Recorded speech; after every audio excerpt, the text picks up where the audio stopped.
Welcome to Pindar Poetry. We hope you learned something new. You start by powering on the Nebula projector and plugging in power if the battery is low. This avoids interruptions. Next, make sure your phone or laptop is on the exact same Wi-Fi network as the Nebula so discovery works reliably. Open the screen mirror menu on your source, AirPlay on iOS, Cast on Android/Chrome, or Miracast on Windows, and scan for the Nebula device name. Once you see it listed, select it so the initial handshake begins.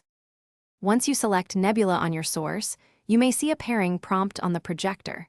Accept or enter the shown code to establish a secure link.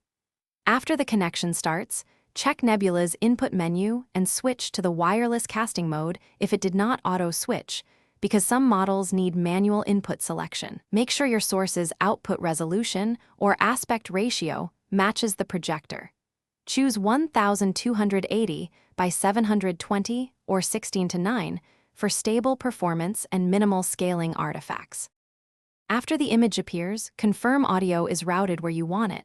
Set audio output to Nebula or a paired Bluetooth speaker. This prevents silent playback. If you experience lag, stutter, or disconnects, move the source closer to the router or Nebula and pause heavy network activity because Wi-Fi congestion is the most common culprit. If issues persist, restart both devices and reconnect. As a final fallback, switch to a wired HDMI adapter for a stable, low-latency connection. Thanks for watching. Consider subscribing if we helped you.